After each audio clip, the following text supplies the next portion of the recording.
بالمصطفى مقاصدنا واغفر لنا من مضى واسع الكرم يا رب بالمصطفى مقاصدنا واغفر لنا ما مضى يا واسع الكرم يا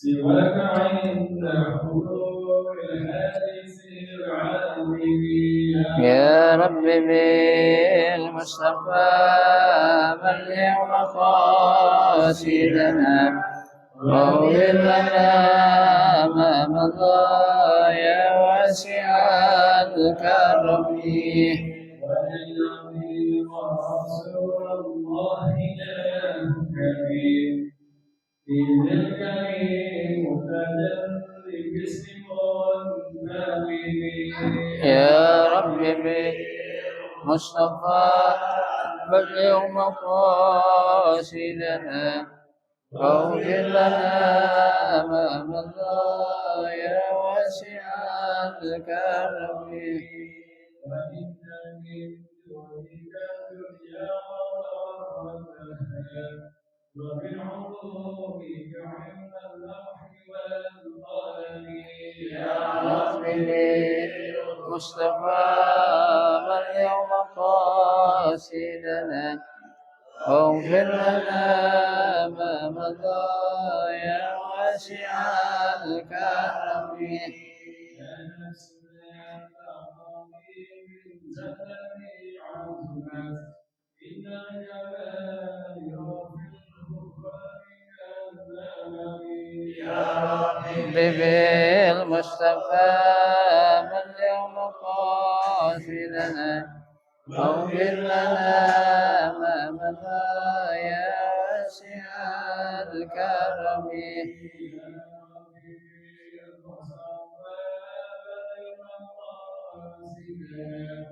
واغفر لنا ما مضى يا واسع الكرم يا رب المصطفى بلغ مقاصدنا واغفر لنا ما مضى يا واسع الكرم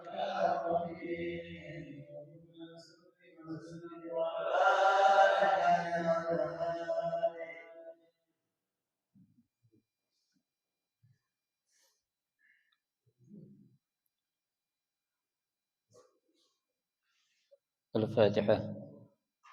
بنية أن الله يفتح علينا فتوح العارفين ويفقهنا في الدين ويرزقنا كمال الإخلاص واليقين، وبنية أن الله سبحانه وتعالى يوسل ثوابها إلى أرواح العلماء العاملين الراسخين في العلم اليقين من المحدثين والمفسرين والفقهاء في الدين، ونخص خاصة إلى مؤلف هذا الكتاب أن الله سبحانه وتعالى ينفعنا بعلومه وببركة أسراره ويعلي درجاته في الجنة، ثم إلى أرواح آبائنا وأمهاتنا وأجدادنا وجداتنا وأعمامنا وعماتنا وأخوالنا وخالاتنا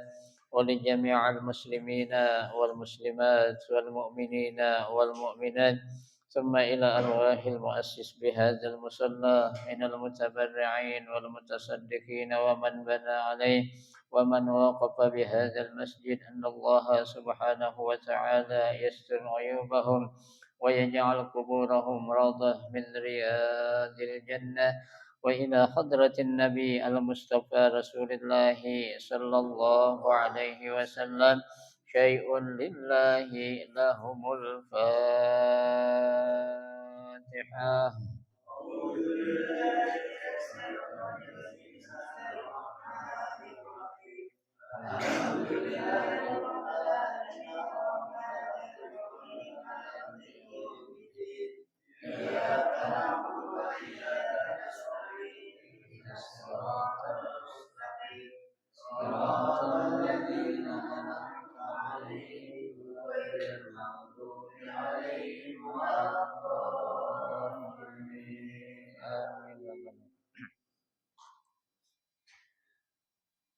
Assalamualaikum warahmatullahi wabarakatuh. Bismillahirrahmanirrahim. Alhamdulillahi rabbil alamin. Wa bihi nasta'inu ala umuri dunya waddin. Wassalatu wassalamu ala asyrafil anbiya'i wal mursalin. Sayyidina Muhammadin وعلى آله وأصحابه أجمعين أما بعد فإن صدق الحديث كتاب الله تعالى وخير الهدي هدي رسول الله صلى الله عليه وسلم وشر الأمور محدثاتها فإن كل محدثة بدعة وكل بدعة ضلالة وكل ضلالة في النار رب اشرح لي صدري ويسر لي أمري واحلل عقدة من لساني يفقه قولي آمين سبحانك لا علم لنا إلا ما علمتنا إنك أنت العليم الحكيم لا حول ولا قوة إلا بالله العلي العظيم. Para jamaah sekalian, jamaah Majelis Taklim Musalla Asy-Syifa yang dirahmati dan dimuliakan Allah Subhanahu wa taala. Bapak-bapak, ibu-ibu hadirin jamaah sekalian yang berbahagia, alhamdulillah pada malam hari ini Allah Subhanahu wa taala masih memberikan kepada kita karunia nikmatnya yang cukup banyak. Di antaranya adalah berupa nikmat sehat wal afiyah, nikmat panjang umur, terutama dua nikmat besar yaitu nikmatul iman wa nikmatul Islam. Oleh karenanya patutlah kita syukuri karena dengan barakah nikmat yang Allah Subhanahu wa taala berikan kepada kita, alhamdulillah kita bisa hadir di tempat yang termulia di sisi Allah Subhanahu wa taala, baitun min buyutillah, dan kita berada di raudhah min riyadil jannah dalam rangka kita mencari ilmu serta kita mencari keridhaan Allah Subhanahu wa taala. Kita berharap mudah-mudahan seluruh rangkaian amal ibadah yang sudah kita kerjakan, yang sedang kita kerjakan dan yang akan kita kerjakan, kesemuanya Allah Subhanahu wa taala akan memberikan ganjaran pahala yang berlipat ganda. Ilmu-ilmu yang sudah kita pelajari mudah-mudahan Allah Subhanahu wa taala jadikan ilmu yang bermanfaat, dan yang akan kita pelajari mudah-mudahan Allah berikan kemudahan kepada kita untuk memahami dengan sebaik-baiknya. Amin. Allahumma amin. Jamaah sekalian yang berbahagia, pada malam hari ini pengajian kita akan membahas hal-hal yang berkaitan dengan kurban. Ya, karena tinggal beberapa hari lagi kita akan memasuki hari raya Idul Adha atau yang kita kenal dengan hari raya kurban. Ya, nah oleh karenanya agar ibadah kurban kita tahun ini lebih baik daripada tahun-tahun yang lalu, atau paling tidak kita memiliki ilmu yang berkaitan dengan kurban, sehingga ibadah yang satu ini akan menjadi suatu ibadah yang sempurna dan diterima oleh Allah Subhanahu wa taala. Amin ya rabbal alamin. Baik, bismillahirrahmanirrahim. Qala al-musannif rahimahullah wa adama naf'a bihi wa bi barakati ulumihi fid dharain qala. Faslun fi ahkamil udhiyah. Bidammil hamzati fil ashhur. Wa hiya ismun lima yusbahu minan na'ami yawma 'idil nahri wa ayyamat tasyriqi taqarruban ilallahi ta'ala. Fasal ini akan membicarakan tentang hukum-hukum yang berkaitan dengan kurban. Ya. Di sini dijelaskan oleh muallif atau pengarang kitab ini, ya, bidammil hamzati fil ashhur. Ya. Jadi huruf hamzahnya ini berbaris atau berharokat dhammah. Jadi dibaca udhiyah. Ya, tuh. Apa itu udhiyah atau kurban? Wahia ismun lima yusbahu minan na'ami yauma idin nahri wa ayyamat tasyriq. Yang namanya kurban itu adalah menyembelih binatang ternak atau hewan ternak pada hari raya Idul Adha, yaitu yang kita bilang dengan tanggal berapa itu? Tanggal 10 daripada bulan Zulhijjah, Wa ayyamat tasyriq, dan juga penyembelihan itu boleh dilakukan pada hari tasyriq. Kapan tuh hari tasyrik? Hari tasyrik itu jatuh pada tanggal 11, 12 dan 13 Zulhijjah. Jadi awal mula pemotongan hewan itu untuk kurban boleh dilakukan setelah apa? Salat Idul Adha dan 2 khutbah sudah disampaikan. Itu paling awal. Berarti kalau orang menyembelih sebelum sholat dan sebelum khatib naik ke mimbar untuk menyampaikan khutbahnya, berarti pemotongan itu bukan dinamakan kurban. Ada orang mungkin motong sapi, motong kebo, motong kambing di malam takbiran, itu belum termasuk ke dalam kategori kurban. Kenapa? Karena untuk kurban itu waktunya itu tertentu, dimulai tadi setelah kita sholat Idul Adha dan 2 khutbah yang kita dengarkan, baru setelah itu kita ngapain? Melakukan penyembelihan hewan kurban. Makanya dalam Al-Quran, dalam surah Al-Kautsar, Allah Subhanahu wa Ta'ala berfirman, "Fasholli li rabbika wanhar." Fasolli, maka salatlah karena Tuhanmu, wanhar, dan berkorbanlah. Jadi itu adalah waktu yang paling afdal adalah kapan? Setelah kita sholat Idul Adha. Meskipun tanggal 11, 12 dan 13 itu boleh, untuk yang afdalnya kapan tadi? Setelah sholat Idul Adha, yaitu tepatnya tanggal 10 Zulhijjah. Gitu. Tujuannya apa? Taqarruban ilallah ta'ala. Tujuannya adalah untuk mendekatkan kepada Allah, diri kita kepada Allah Subhanahu wa Ta'ala. Jadi yang namanya kurban ini untuk mendekatkan diri kita kepada Allah, berarti orang yang masih hidup, bukan yang sudah meninggal dunia. Kenapa? Karena orang kalau udah meninggal dunia, jangankan kurban, sholat aja udah nggak disuruh. Sholat aja diapain? Disolatin. Mandi aja diapain? Dimandiin. Pakai baju aja dipakein. Ke kuburan aja diapain? Digotong. Kan gitu. Karena Allah sudah katakan apa? Wa an laisa lil insani illa ma sa'a. Itu. Manusia tidak akan mendapatkan apa-apa kecuali yang dia apain? Yang dia usahakan. Sementara orang yang udah meninggal dunia, dia udah nggak bisa ngapa-ngapain lagi. Yang ada dia hanya ngapain? Menunggu kiriman doa, kiriman istighfar, kiriman pahala untuk dia. Jadi kurban itu untuk orang yang masih hidup. Ustadz, boleh gak kalau kita mau ngorban buat orang tua kita yang udah meninggal dunia? Jangan.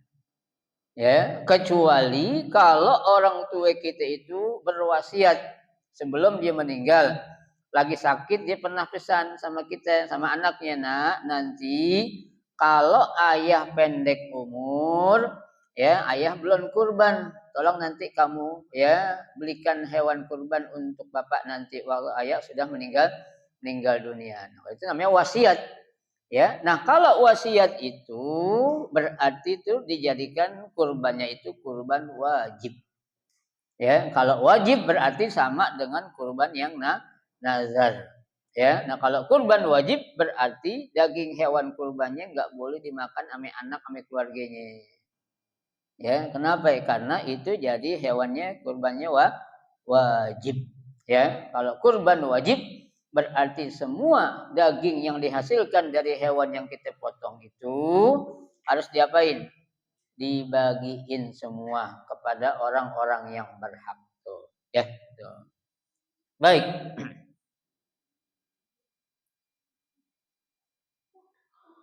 Wal udhiyatu sunnatun muakkadatun. Ya, tuh. Kurban itu hukumnya sunnah muakkadah. Ya, apa sih sunnah muakkadah? Sunnah muakkadah itu adalah sunnah yang enggak pernah ditinggal oleh Nabi kita Muhammad Shallallahu Alaihi Wasallam. Ya, bahkan sunnah muakkadah itu ya untuk diri Nabi Muhammad Shallallahu Alaihi Wasallam dijadikan suatu amalan yang apa? Yang wajib bagi Nabi Shallallahu Alaihi Wasallam. Ya, karena dalam satu hadis kan Nabi katakan ya 3 hal yang hukumnya wajib untuk saya tapi tidak wajib untuk kalian kata Nabi. Apa itu diantaranya? Salat witir, ya, kemudian salat duha, ya, dan termasuk di dalamnya adalah apa? Kurban. Itu hukumnya wajib untuk diri Nabi, tapi sunnah untuk kita selaku siapa? Umatnya. Ya, ya meskipun ada sebagian pendapat ulama seperti mazhab Imam Malik, mereka mengatakan, para pengikutnya juga mengatakan annal udhiyah wajibun. Ya, bahwasanya yang namanya kurban itu hukumnya wajib. Loh. Nah, kalau wajib berarti kalau kita enggak korban dosa enggak? Dosa. Ya, karena yang namanya wajib itu kan ya ma yusabu bi fi'lihi wa yu'aqabu bi tarkihi. Ya, perbuatan yang apabila dikerjakan itu dapat pahala dan kalau ditinggalkan dapat apa ya? Dapat dosa. Ya, tapi untungnya ya kita enggak bermazhab apa? Maliki. Ya, itu. Ada lagi mazhab Imam Hanafi. Ya, mazhab Imam Hanafi mengatakan kurban andal udhiyah wajibun. Ya, tuh. Tuh, wajib bagi siapa? Alal mukimi ya, bagi orang apa tuh yang menetap fi baladin musir. Ya, pada suatu daerah atau negara yang kaya. Ya, kalau tadi itu Imam Malik lebih ini lagi, lebih dahsyat lagi. Pokoknya kurban itu wajib bagi kamu. Lo mau tinggal di negeri yang kaya, kayak lo mau tinggal negeri yang miskin, kayak pokoknya wajib bagi kamu di mana aja berada. Ya, tapi kalau Imam Hanafi agak lebih lemot dikit tuh, lebih enak dikit. Dia bilang wajibnya ini kalau kamu itu tinggal di suatu negeri yang kaya. Ya, nah Imam Syafi'i mengatakan kalau namanya kurban itu ya bukan wajib hukumnya, tapi apa? Sunnah muakkadah. Tuh, ya. Ya, dalam sebuah hadis Nabi katakan, "Umirtu bin nahri." Ya, aku diperintahkan untuk berkurban, walaisa biwajibin alaikum. Dan kurban itu hukumnya tidak wajib bagi kalian. Kata siapa itu? Kata Nabi kita Muhammad sallallahu alaihi wasallam. Ya, tuh. Selanjutnya, alal kifayah. Ya, bahkan di sini ada yang mengatakan juga kurban itu hukumnya sunnah kifayah. Apa artinya sunnah kifayah? Seperti hukum ada fardu kifayah. Ya, sama seperti hukum menyolatkan orang yang meninggal dunia. Salat jenazah itu hukumnya apa? Fardu kifayah. Apa artinya? Ya, sunnah kifayah atau fardu kifayah adalah dalam satu keluarga jika sudah ada yang melakukan maka yang lainnya menjadi gugur.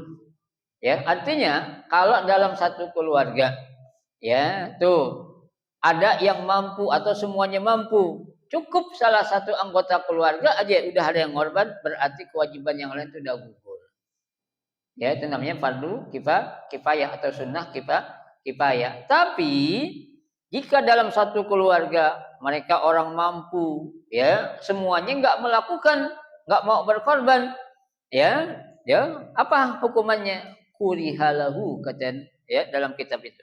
Ya, maka orang itu menjadi orang yang dibenci oleh Allah. Kenapa? Lantaran dia pelit, lantaran dia medit, lantaran dia kikir, lantaran dia gusiran, lantaran dia tengkok dalam, lantaran dia pantat kuning kalau orang Betawi bilang. Ya, kalau orang pelit itu dibenci sama Allah Subhanahu wa taala. Ya, makanya Nabi katakan al-bakhilu ya ba'idun minallah, ba'idun minan nas, ba'idun minal jannah, qaribun minan nar, kata Nabi itu. Ya, orang pelit itu, orang medit, orang kikir itu dijauhin sama Allah, dijauhin sama orang banyak, dijauhin sama surga, dideketin sama neraka. Ya. Tapi sebaliknya as-sakhiyu, orang yang dermawan, ya, qaribun minallah, qaribun minan nas, qaribun minal jannah wa ba'idun minan nar. Ya, orang yang dermawan itu akan deketin sama Allah, dideketin sama banyak orang, dideketin ke surga, dijauhin dari neraka tuh, ya.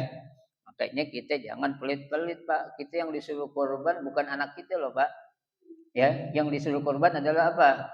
Dengan mengeluarkan uang kita beli seharga senilai harga kambing atau sapi patungan 7 orang.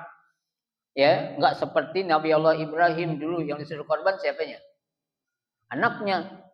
Ya, tuh digambarkan oleh Allah dalam Al-Qur'an, ya. Kata Nabi Allah Ibrahim berkata kepada anaknya, "Ya bunayya inni ara fil manami anni azbahuka." Wahai putraku, semalam aku lagi tidur, ngimpi. Ngimpi apa ayah? Ngimpi kalau ayah disuruh nyembelih kamu. Ya, coba kalau bapak-bapak di sini dikasih mimpi sama Allah suruh nyembelih anaknya, mau gak? Hah? Gak mau. Ya, habis pagi-pagi pas bangun kita bilang, nak semalam ayah ngimpi, nak. Ngimpi apa ya? Ayah disuruh nyembelih kamu. Ya, itu anak bakal bilang apa? Ayah aja yang tua disembelih, kenapa saya? Ayah yang udah tua disembelih, jangan saya ya, katanya tuh. Saya masih muda, saya masih mau hidup, gitu. Ya, tapi Nabi Ismail nggak demikian. Ya, sebagai seorang anak yang soleh dan dididik oleh orang tua yang soleh, ya, Nabi Ismail ketika dibilang sama ayah seperti itu, dia menjawab, if'al ma tu'mar. Ayah, ya, silakan lakukan apa yang Allah perintahkan kepada ayah. Artinya silakan sembelih saya kalau itu memang suatu perintah Allah. Kenapa? Satajiduni insyaallahu minas sabirin. Ya, pasti ayah akan mendapati aku menjadi orang-orang yang sabar. Ya, Nabi Ibrahim tahu kalau ini adalah sebuah ujian, sebuah cobaan. Ya, tuh saat Nabi Allah Ibrahim meletakkan goloknya di leher Nabi Allah Ismail, Allah perintahkan malaikat, hai malaikat, ganti tuh Nabi Ismail dengan seekor domba yang besar.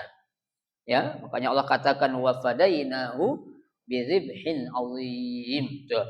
Wa fadainahu, kemudian aku ganti dia yaitu Nabi Ismail dengan seekor kambing domba yang besar. Tuh.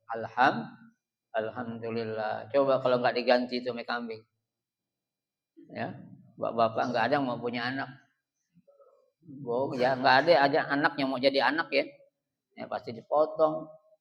Ya, enak itu. Alhamdulillah Allah ganti dengan seekor kambing. Tuh, ya. Berapa sih harganya? Ya tergantung. Ya, kalau di daerah mungkin agak murah kali. Ya, kalau di Jakarta pasaran kambing 3 juta lah. Ya, kalau sapi 3,5 juta atau 3 juta bisa tuh untuk patungan. Ya, gitu. Baik.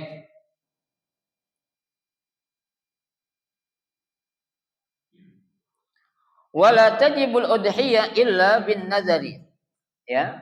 Kurban itu hukumnya tidak wajib kecuali kalau kurban dalam hal nazar.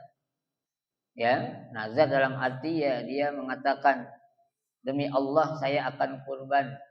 Ya kan? Kalau udah ngomong kayak gitu berarti dia tuh nazar. Ya. Makanya begini Pak, Ibu sekalian. Dalam masalah kurban kita jangan sembarangan ngomong. Ya, ada orang nggak mampu, maaf ya, orang miskin, ya, ketemu temennya di jalan ditanya, bang mau kemana? Gue pengen ke Lapak nyari sapi buat kurban, atau nyari kambing buat kurban. Tuh dia udah ngomong begitu tuh, jadi wajib dia kurban. Ya, kenapa? Karena mulutnya udah ngomong. Kalau baru di hati doang enggak. Ya, makanya jangan sampai kita ada tujuan ingin nyohor ke orang. Ya, mau kemana bang? Pengen ke Lapak nyari kambing buat kurban, pencari yang gede, padahal nggak duitnya kagak. Ya. Nah, kalau orang duit kayak gitu tuh udah wajib itu. Ya, wajib, makanya nggak boleh ngomong sembarangan. Ya. Kalau bilang aja gue pengen kelapak, pengen lihat-lihat kambing gitu aja. Ya, jangan lihat pengen beli kambing buat kurban. Padahal dia baru ngomong doang tuh, udah wajib jadi kurban buat dia. Nah, kalau nggak dilakuin berarti apa? Dosa. Hati. Ya, gitu. Ngomong aja ya, saya pengen lihat-lihat kambing ini.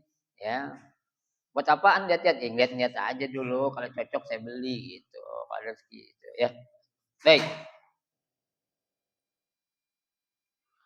Wa yujzi'u fihal jaza' minadh dhani. Ya, nah sekarang hewan-hewan yang boleh dijadikan kurban adalah al-jaza'. Ya, tuh. Fiha ya minadh dhani. Ya. Al-jaza' minadh dhani ini artinya kambing domba. Kambing kan ada dua macam, ada kambing domba, ada kambing biasa. Ya, kalau kambing domba biasanya itu pertumbuhannya lebih cepat dan lebih gede ketimbang kambing kacang atau kambing Jawa itu ada kan. Ya, itu. Nah, makanya di sini dalam segi umur ya, untuk kambing domba itu wa huwa malahu sanatun wa ta'ana fisaniyah. Kalau dia udah umur 1 tahun masuk kedua, itu udah boleh dijadiin untuk kurban. Ingat kambing domba. Tapi kalau kambing kacang 1 tahun masuk kedua belum boleh. Yang boleh 2 tahun masuk tahun ketiga. Ingat ya. Makanya kita nggak boleh sembarangan. Kalau kita nggak tahu, mendingan nanya. Ya, kita ingin mengurban tapi ingin khawatir pengen cari harga yang murah. Ya, kambing masih berapa bulan umurnya tuh kambing kacang, ya, 6 bulan, 7 bulan, beli nih nggak apa-apa nih murah. Jangan terpancing dengan murahnya. Ya, yang terpenting ini kambing buat kita jadiin kurban nyukupin syarat atau enggak. Ya, kalau enggak nyukupin syarat jangan dibeli. Ya. Jangankan umurnya, nanti aja tuh ada kambing tuh picek matanya sebelah, nggak boleh juga. Ya, picek sebelah, kambing pincang nggak boleh juga. Ya, ini buat korban nggak sembarangan. Kenapa? Karena ini untuk Allah. Masa kita sembarangan sih? Ya, bapak dah contohnya nih waktu masih muda, ya, pengen dijodohin sama perempuan matanya sebelah dua ngelihat mau gak? Mana enggak? Ya, Allah pun ya kita harus kasih yang terbaik, jangan sembarangan tuh ya. Jadi umurnya harus berapa? Harus ya 1 tahun masuk tahun kedua kalau itu domba ya tuh. Wasaniyu minal ma'az ya, kambing kacang atau kambing Jawa wa huwa malahu sanatani wa ta'ana fis salisa. Umur kambing kacang yang bisa dijadikan buat kurban apabila tuh kambing sudah berusia 2 tahun masuk tahun ketiga. Ya, berarti kalau 1 tahun udah boleh enggak? Belum. Kalau setahun boleh itu kalau kambingnya domba. Ya, itu. Baik. Wasaniyu minal ibil. Nah, sedangkan ya untuk unta, ini unta nih Pak. Unta itu baru boleh dijadiin korban malahu khamsa sinin wa ta'ana fis sadis. Kalau tuh unta umurnya sudah 5 tahun masuk tahun ke-6. Unta Pak lebih lama. Ya, kenapa? Makanya harganya tuh mahal unta. Ya, unta itu paling murah harganya 50 juta. Ya, 1 ekor unta. Saya belum pernah melihat di sini ada orang ngorban unta, belum pernah saya. Ya, satu unta memang hewan yang langka di sini, yang kedua memang harganya mahal. Ya, tuh. Makanya jarang orang nggak bisa dikatakan jarang, memang nggak ada kalau di sini ya. Ya, tuh. Kenapa? Karena kalau unta itu kan boleh berkorban untuk 10 orang. Bukan 7, 10. Kenapa? Karena memang harganya yang mahal. Tuh, ya. Dia umurnya aja kalau sudah umur 5 tahun masuk ke 6 baru dijadiin untuk korban. Kan lama 5 tahun, Pak. Ya kan? Kita melihara anak kita sampai 5 tahun udah apa itu? Ya, udah gede anak kita tuh. Ya, tuh itu untuk onta, ya, tuh. Wasani minal bakar, sedangkan ya untuk sapi atau kerbau, memang kerbau nggak disebut sini ya, jamus nggak disebut ya, cuma bakar aja. Berapa umurnya yang boleh jadikan untuk kurban? Malahu sanatani wa ta'ana fi salisah. Kalau tuh sapi atau kerbau sudah berumur 2 tahun masuk tahun ketiga. Tuh, untuk apa nih? Untuk sapi ataupun kerbau. Ya, tuh. Wa tujzi'u al-badanah an sab'ah. Nah, tuh. Ya, boleh satu ekor unta dijadikan untuk 7 orang kurban, ya, ataupun 10. Ya, boleh 7, boleh 10. 10. Kenapa? Karena pernah Nabi Shallallahu alaihi wasallam yang menyembelih satu ekor unta itu untuk 10 orang sahabat. Ya, kalau memang nggak boleh, Nabi bakal larang. Ya, tapi Nabi diemin. Ya, Nabi larang kagak, nyuruh juga kagak. Berarti suatu perintah yang merupakan takririyah. Keputusan Nabi, Nabi ngomong kagak, melarang juga kagak. Ya, itu. Makanya hukumnya jadi boleh. Ya, itu. Wa tujzi'ul baqara an sab'ah kadzalik. Begitu juga sapi. Ya, satu ekor sapi boleh dijadikan untuk 7 orang yang berkurban. Ya, tuh. Contohnya satu ekor sapi harganya 21 juta. Ya kan? Berarti satu orang harus bayar berapa ya? 3 juta. Plus untuk apa? Ya. Apa tuh? Untuk operasional, baik untuk pemeliharaan atau pemotongan dan lain sebagainya. Itu upahnya berapa tuh?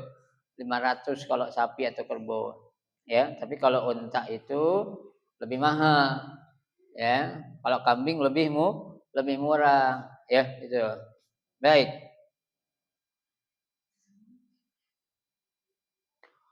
Wa tujzi usyata an syahsin. Ya, dan satu ekor kambing itu cukup untuk satu orang. Ya, wahiyya abdalu min musyarakah fi ba'irin. Ya, tuh. Bahkan satu ekor kambing itu lebih utama ketimbang kita patungan sapi 7 orang. Ya, jadi lebih utama, lebih bagus kita beli kambing sendiri ketimbang patungan 7 orang. Dari segi keutamaan dalam berkurbannya.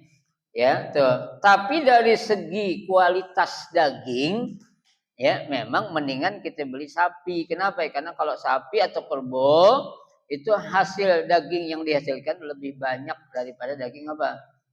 Daging kambing. Daging kambing kita beli 50 kilo, paling jadi daging berapa? Ya, 30 aja kadang cuma 10 kilo jadi daging.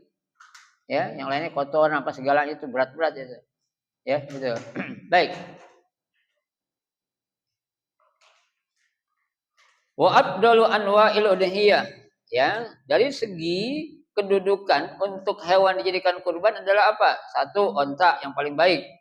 Ya, yang kedua sapi. Yang ketiga apa? Kambing. Ya, tuh. Nah, sekarang hewan-hewan yang enggak boleh dijadiin kurban karena enggak cukup syarat. Apa itu? La tujzi'u fi duhayah. Ya, tidak sah dijadikan hewan itu untuk kurban kalau apa? Ahaduha, salah satunya al-awra al-bayyin ay az-zahir awraha. Tuh. Binatang yang kalau memang tuh binatang apa tuh? Picek matanya sebelah, yang jelas-jelas peceknya itu mata sebelahnya. Buta sebelah. Ya, salah satu aja yang enggak ngelihat enggak boleh apalagi dua-duanya. Ya, Ustaz saya gimana bisa membedain itu kambing atau binatang bisa ngelihat tapi kagaknya? Saya kan nggak tahu. Makanya jangan sok tahu. Ya, kalau nggak tahu mendingan apa ya? Ngajak orang atau nitip ke panitia kurban biar dia yang beli. Sebenarnya gampang aja sih buat ngecek gimana. Kita ingin ngecek tuh ya kondisi mata hewan itu yang belah kanan atau belah kiri. Kasih aja makanan taruh di sebelah kanan matanya. Kalau ada rangsangan berarti tuh belah kanannya melek. Ya, kasih sebelah kiri. Kalau sebelah kiri taruh makanan nggak ada reaksi berarti itu pecek mata sebelah tuh. Ya, itu buta berarti mata sebelah itu. Nah, kalau kita taruh di tengah nggak ada rangsangan apa-apa, diam aja berarti dua-duanya buta. Ya. Pak Joko ya? Ya Pak Joko kan? Nah, iya kayak gitu. Ya. Kasih lihat tuh, gampang. Kalau kasih duit nggak ngeliat deh. Itu orang dilirik gitu. Ya, kalau binatang enggak, kasih makanan, daun pisang, daun nangka tuh dia akan lirik ya. Kalau kasih duit 10 juta enggak ngeliat ya. Ya enggak penting buat dia tuh duit itu. Ya, tuh. Baik. Wa in bakiyat al-hadqa fil asah, sekalipun masih ada bola matanya. Ya, kenapa kau Ustaz? Ya, kambing yang pecek nggak boleh dijadiin kurban karena mengurangi kualitas dagingnya. Karena ada orang yang doyan mate kambing, ada nggak? Ya, ada orang yang doyan mate kebo, ada nggak? Ada. Ada orang yang doyan makan mate sapi. Ya, tuh. Kenapa? Karena mata adalah salah satu bagian yang bisa dimakan. Ya, tuh makanya nggak boleh. Yang kedua, al-arja al-bayyin arajuha. Ya, binatang yang pincang, yang jelas-jelas pincangnya. Ya, kalau pincang-pincang ringan sih nggak apa-apa ya. Nah, untuk mengukur ini binatang pincangnya parah atau enggaknya, saat tuh binatang dikasih diangon ya atau digembala dalam suatu tanah lapang. Ya kan? Itu ketika ada yang ngongon bawain makanan, itu kan tuh binatang pada berlarian itu. Ya. Seandainya nih binatang yang pincang jauh tertinggal dari teman-teman yang lain, oh berarti ini nggak boleh jadiin kurban. Ya, contohnya ketinggalan sampai 10 meter, jangan. Cuma kalau setengah meter di belakang, namanya orang pincang kan lain. Orang aja pincang beda sama yang normal. Ya, tuh. Nah kalau kambing itu jauh ketinggalan dia sendirian di belakang, nah, ini nggak boleh. Berarti itu al-bayyin awruha. Ya, binatang yang jelas-jelas pincangnya. Nggak boleh. Itu yang kedua. Ya, tuh.